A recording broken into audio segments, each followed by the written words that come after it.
Hello, we are going to start our new Unit 5 today, which is going to be going over right triangle trigonometry and the unit circle.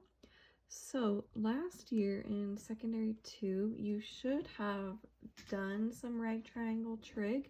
I am going to be reviewing today the things that you should have gone over and learned last year. If you don't remember it at all, that's okay. We didn't use it for a ton last year.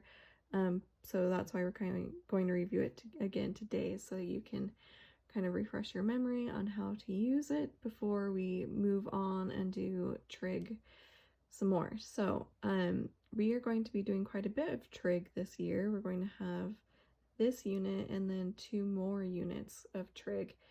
So I really like the trig units. I think they are kind of fun to do. And then I also think a lot of people think trigonometry is kind of a weird, like obscure topic, but it's actually extremely applicable. You can use trigonometry in tons of different areas. Like my dad is a construction worker and he uses trigonometry when doing the roofs on houses. And my uncle is an air traffic controller and he uses trig all day, every day, while making sure that the planes are landing and taking off at the right angles. So again, might seem like we're doing weird things, but you literally can use trig in almost every profession. So it's very applicable, even though it seems kind of weird. So I just wanted to kind of start off with that. The first thing that we're going to review today are the special triangles that we have. The first is a 30, 60, 90 triangle, and then a 45, 45, 90 triangle. So we have little kind of shortcuts for these two types of triangles since they are so common and we use them so much that if you memorize these little shortcuts or formulas, it can help you to solve your triangle and not have to do like the Pythagorean theorem or things like that. So for a 30, 60, 90 triangle, first you're going to be looking for a triangle that has a 30 degree, a 60 degree angle, and a right angle. When you have a triangle with these measurements, we have, again, these little shortcuts or formulas for the sides that we can use. So how it works is the shortest side is going to be x long, and then the longest side, the hypotenuse, is 2x's long, and that third side, the kind of like middle length side, is x times the square root of 3 long. And I'll show you what we do with those in a second. For a 45, 45, 90 triangle, you'll have two 45 degree angles in that right angle. And because these two angles match, that also means these two legs are the same size. So essentially what we have is an isosceles triangle where the two sides and two angles are the same. And the shortcut on these are the two matching lengths are x big and the hypotenuse is x times the square root of 2 long. So how it works is you're going to draw your triangle that includes the angle that you're looking at, and then you'll pick, depending on which triangle you have, one of the two sets of formulas. So this one we have a 30, 60, 90, and then I would write the ratios or those little formulas along the side. So on a 30, 60, 90, the short side is x long. This is x or 2x on the long side, and then x square root of 3. And then you will usually be given on one of the sides, at least one of the sides, some information, a length, and you will take whatever piece you know and set it equal to the formula that matches that side. So for example, here is this problem right here. We see that they gave us a 60 degree angle, and then this is a right angle. My printer didn't work very well, but so we have a 30, 60, 90. So what I'm going to do is I'm going to write the three formulas along the sides. So this short side, they told me is 8 long, but I also know that is x long based off of my formulas. And then I know my hypotenuse, the long side, is 2x long. And then this side is x square root of 3 long. So see that I wrote those three formulas along the sides. And then I take the piece that they gave me, this 8, and I set it equal to the formula for that side. So I know that x has to equal 8. Well, if x equals 8, then I'm going to use that to plug into this side. So if this is 2x, that's the same as 2 times 8, which is 16. So my hypotenuse has to be 16 long. And if this is x square root of 3, I can take the 8 and plug it in, and I get 8 square roots of 3.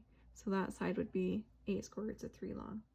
So that would be an example of a 30, 60, 90. So for a 45, 45, 90 triangle, you'll use the corresponding formulas for that. So remember, these two sides match.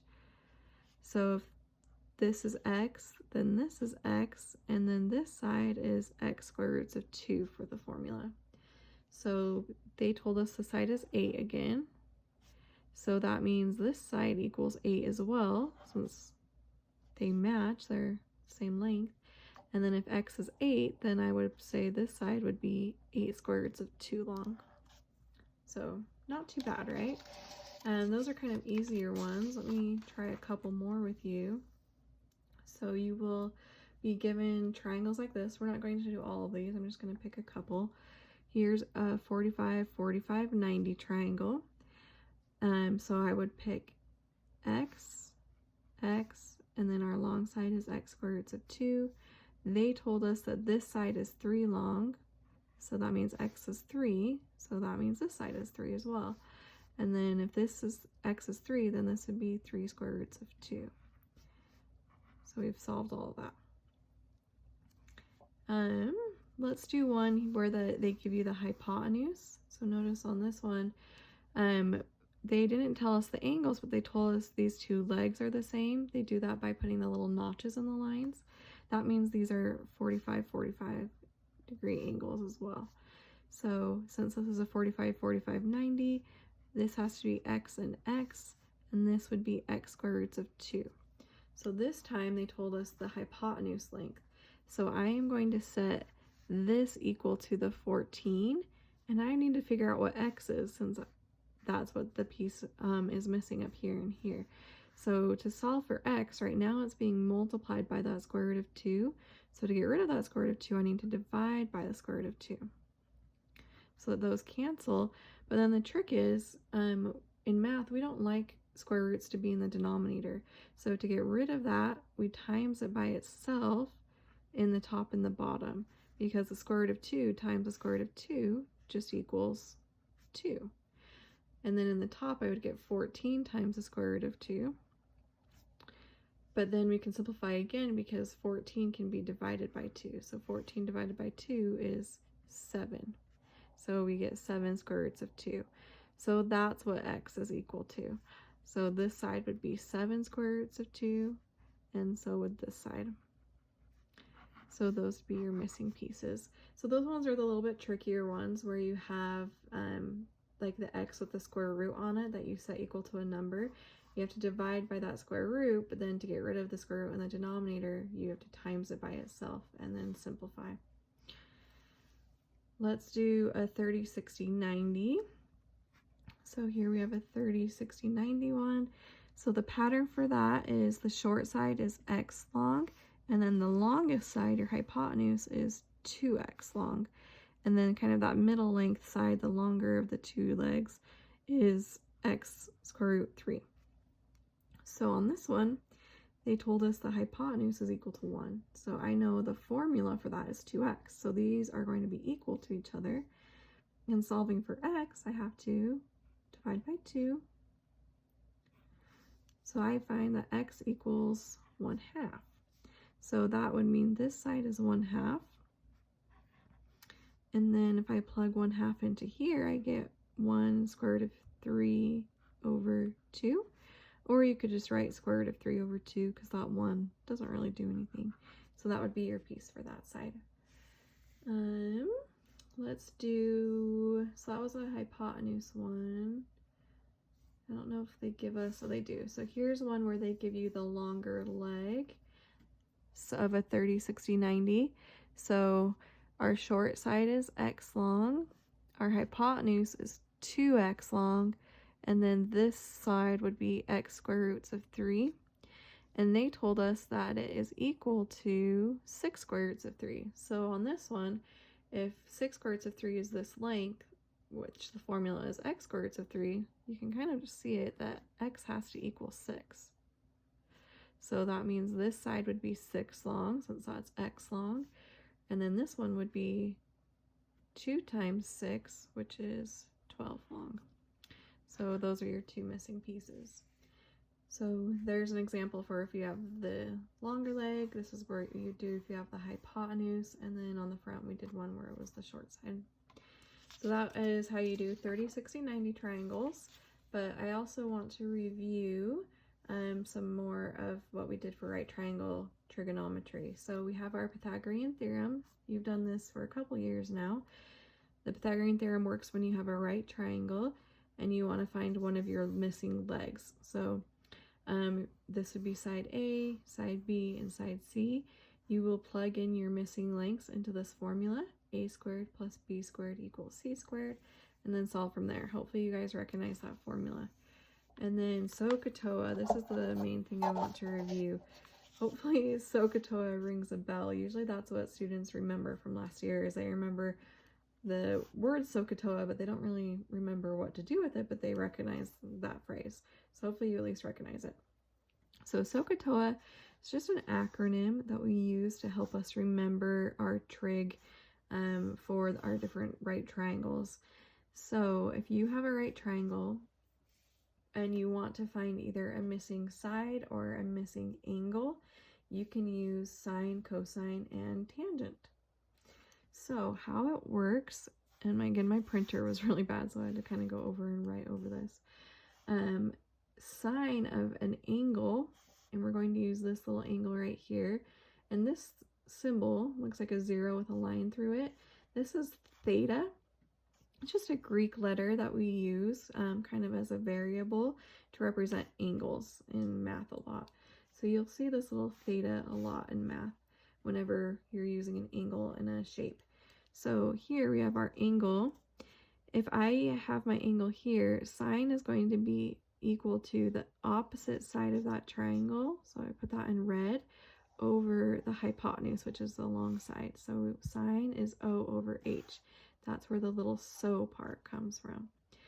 Cosine of an angle uses the adjacent side, which is adjacent means next to or touching. So this side is next to the angle, and then it uses the hypotenuse. So I use blue and green for that. So cosine equals A over H. And then for the same angle, tangent uses the opposite side over the adjacent side. So O over A is the pair for tangent. So we are going to be using these pairs to find, again, either a missing leg or a missing angle.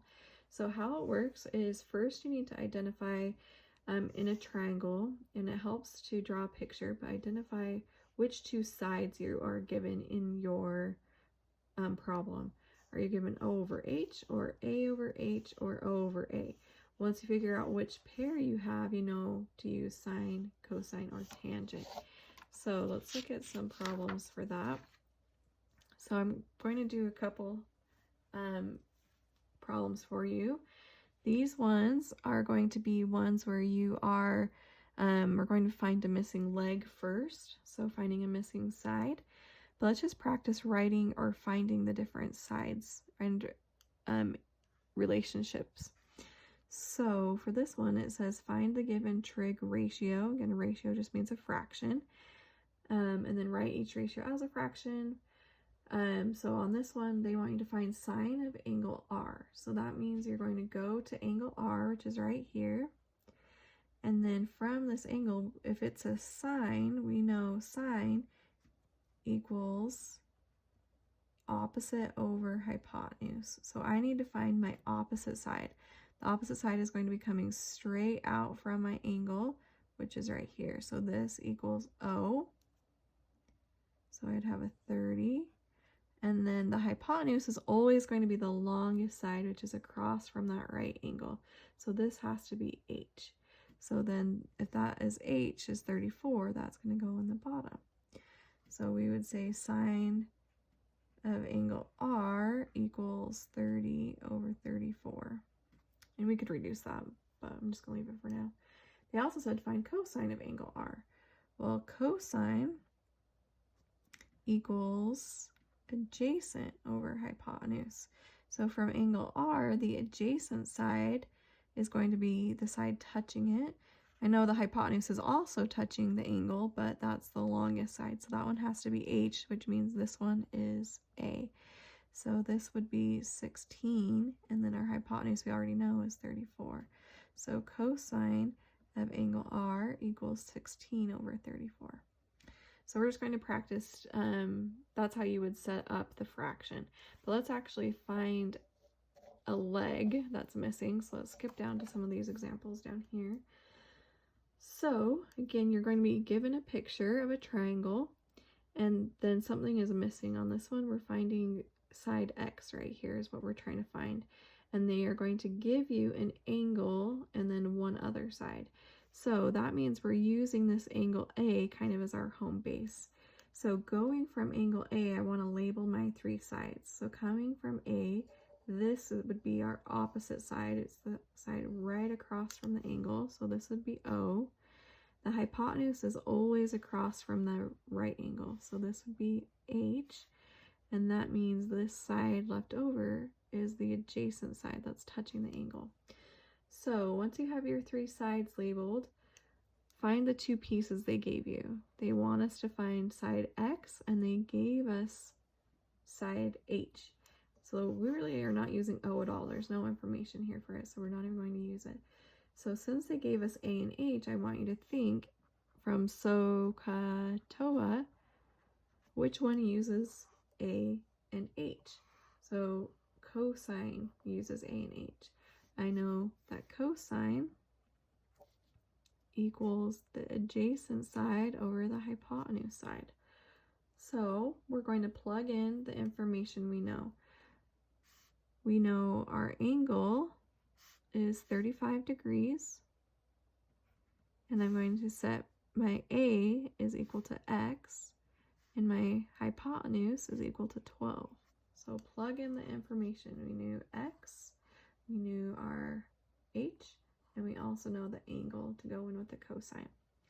So if I'm trying to solve for X here, right now X is being divided by 12. So we're going to treat this just like an equation, and to get rid of a divide by 12, we are going to times by 12 on each side. So that those cancel, and then this is what we're going to plug into your calculator. So grab your calculator out, and your sine, cosine, and tangent buttons are just right here. So I would do cosine of the 35 degrees. So put your little angle in there, and then times that by 12. We get 9.8.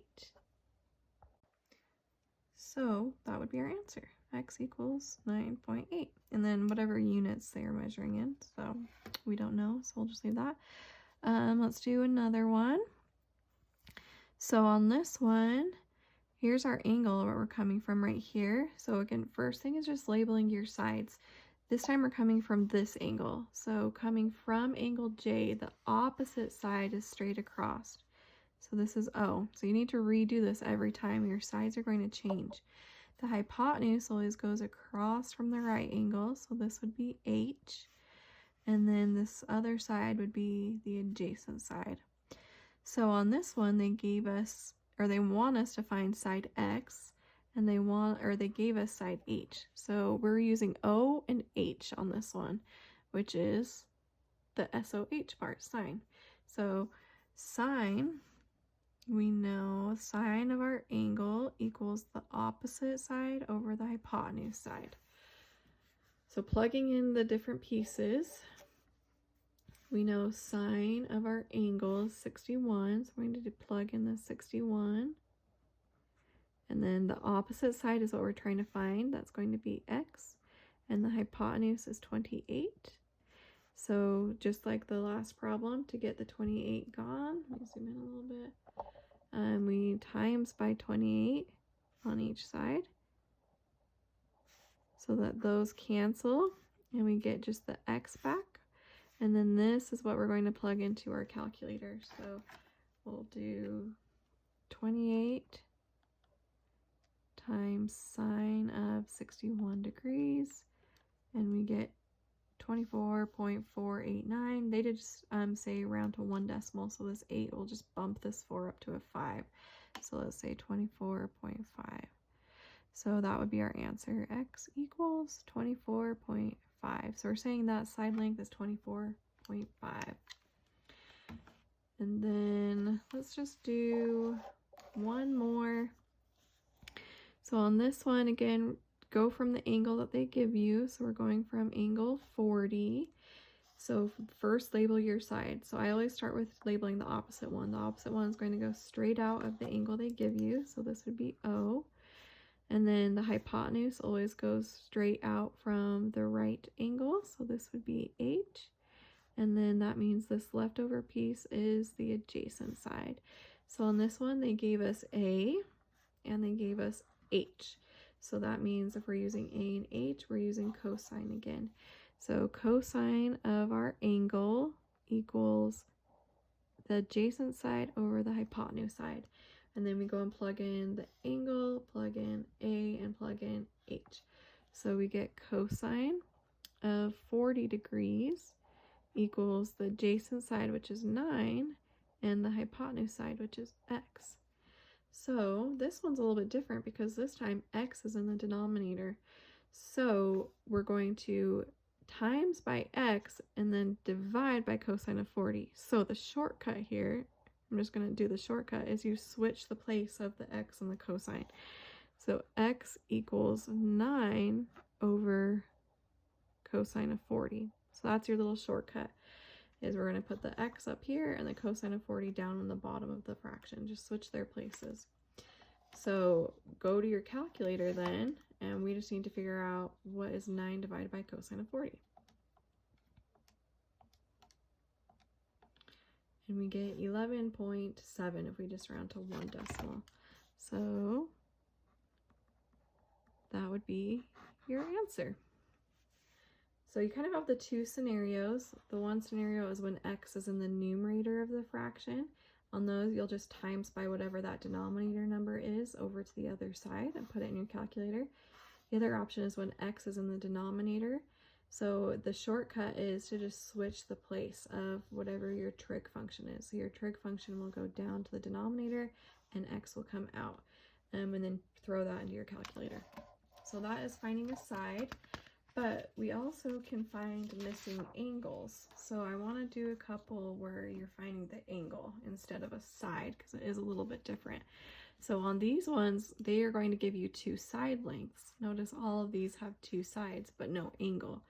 So they are going to tell you what angle they want you to find. They want us to find angle A. So here's angle A on this triangle. So just like on the last set, we are still going to first label our three sides. So I always start by doing the opposite side. So from angle A, this side is the opposite side. So this would be O. The hypotenuse will still be across from that right angle. So this is H. And then that means this is A. So that means they gave us O and A. So based off of our SohCahToa, we are using tangent this time, O and A. So let's come over to the side here. We know tangent of an angle equals opposite over adjacent. We don't know our angle this time. That's what we're trying to find, is that little missing angle theta. So I'm going to just leave the theta blank. So tangent of theta is equal to opposite over adjacent. So 20 over 15. So how we get an angle, how we solve for an angle, is we need to figure out, how do I undo a tangent? What's the opposite of a tangent? And that is actually going to be the tangent with a little inverse. Hopefully that looks familiar, the inverse tangent. If I take the inverse tangent of a tangent, these cancel with each other, just like if I have a times by 2 and a divide by 2 cancels, or a plus 2 and a minus 2 cancels. An inverse tangent and a tangent cancel with each other. So that way, the theta can just come back by itself. But if I do the inverse tangent of one side, I need to do the inverse tangent of the other side. So our angle is going to equal the inverse tangent of 20 over 15. And in your calculator, you'll notice the little inverse trig functions are in blue right above the regular trig functions. So the inverse tangent is right here. I just need to push second first. So I'm going to push the second button and then tangent, and you'll get that little -1 on it. And then I just type in 20 divided by 15. Oops. And I get 53.1. So that means our angle, our measure of angle A, and we usually use this little symbol as an angle symbol. So the angle A is equal to 53.1. I guess I said just round to the nearest degree. So let's just say it's 53 degrees and round down. Let's do another one. Let's do number 3. So we're still finding angle A. So first thing is to label your O, H, and A. So O is going to be straight across. So this is O. The hypotenuse is straight across from the right angle. So this is H, and that means that's A. So on this one, they gave us O and H, and we're trying to find angle A. This is what's missing. So if I'm using O and H, that matches with our sine one. So sine of, I guess we could say angle A instead of theta, equals the opposite side over the hypotenuse. So sine of angle A will equal 9 for O over 15 for H. So just like the last problem, to get rid of a sine, we do the inverse sine. Well, the inverse sine cancels with the regular sine, and we get A by itself. But if I do the inverse sine of the left side, I have to do it to the right side to keep it balanced. So I'm going to do inverse sine of 9 over 15, and this is what we're going to throw into our calculator. So push second and sine, we get the little inverse sine, and then just do 9 divided by 15. And we get 36.8. So if we're rounding up to the nearest degree, this 0.8 is going to bump this up to 37 degrees. So A equals 37 degrees. And that would be your answer. So that is finding a missing angle. So they're not too bad. But then I want to kind of apply this into a story problem really fast. So these story problems we call angles of elevation or angles of depression problems. You probably did these last year as well, so hopefully it's familiar. But when we are doing a story problem, when you see an object above you, that's going to be an angle of elevation. So I kind of color-coded it right here. That means you are like standing on the ground or something down here, and you're looking and seeing something up in the sky. So maybe you're looking at the sun or something. So that angle from the ground going up to whatever you're looking at is the angle of elevation. And then that is different from this angle of depression. So when you see an object below you, that's going to be an angle of depression. So that means you are up here and you are looking at something down here on the ground. So maybe you're like on a building or something, on the roof of a building, and maybe you're looking at something, a rock or something down on the ground. This angle of depression, this was the one people usually mess up. I want you to kind of imagine this is coming straight out from your line of sight. So if you were looking straight ahead, you would be going straight out like this, but then you drop your eyes down to the ground. So the angle is coming from the sky downwards. So a lot of times I still have kids trying to do this angle right here, or they try to do this inside angle, but make sure you get this picture right. So draw it going straight out from you and then dropping down. So let's just do one of these just to kind of save time on this video. It's already kind of long. So let's do this one. This is the angle of depression one, which is usually the one people get messed up. So from an airplane at an altitude or height of 1,200 meters, the angle of depression to a rock on the ground measures 28 degrees. Find the distance from the plane to the rock. So like I said, my uncle is an air traffic controller, so he does stuff kind of like this all the time. It's really important to know to make sure your plane lands correctly. So I'm not going to draw a crazy picture, but let's say this is my airplane. It is just going straight ahead in the sky, right? Hopefully, straight ahead. And then here's my ground. And we've already been told that the height of the airplane is 1,200 meters. So this is 1,200. And then we have our angle of depression to a rock on the ground. So let's say there's some big rock that we're trying not to hit on the ground. So if I'm the airplane and I'm coming straight ahead, but then I notice on the ground there's this rock, this angle of depression is going to be coming from my line of sight and dropping downwards. So we want this angle right here. That means we want to form this right triangle, kind of floating in the sky right here. But if this is 1,200, we also know this is going to be 1,200 as well. And they told us that the angle is 28 degrees. That means this guy is 28 degrees. They want us to find the distance from the plane to the rock. So this is what we're trying to find. So there's our little picture we're going to go off of. Drawing a picture will help so much on these problems. So you don't need to be an artist, but draw some kind of sketch to help you organize all of these numbers they give you and to know which side is which side. Once you have your picture drawn, these problems become just like the ones we were doing a minute ago. So you're still going to go from the angle they give you. So here's our angle that we're going from right here. And I'm going to label my sides. So my opposite side would be going straight across. So this would be O. My hypotenuse is still going to go straight across from my right angle. So this is H. And that means this would be the adjacent side. So they gave us H and O. So which trick one is that? Do you guys know without me writing out SohCahToa? Which one uses O and H? So we know sine of an angle equals O over H. So we're going to be using sine. And then we plug in what we know.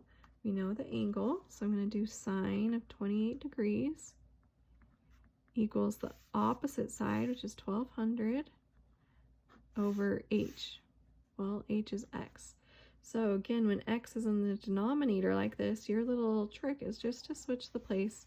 So X is going to come to where the sine is, and then sine is going to go to where the X is. So we're just flipping their place. So then that's all you're going to throw into your calculator. So we're going to do 1,200 divided by sine of 28 degrees. And that gives us this answer right here. So let's just round to the nearest foot. So this is about equal to just 2,556.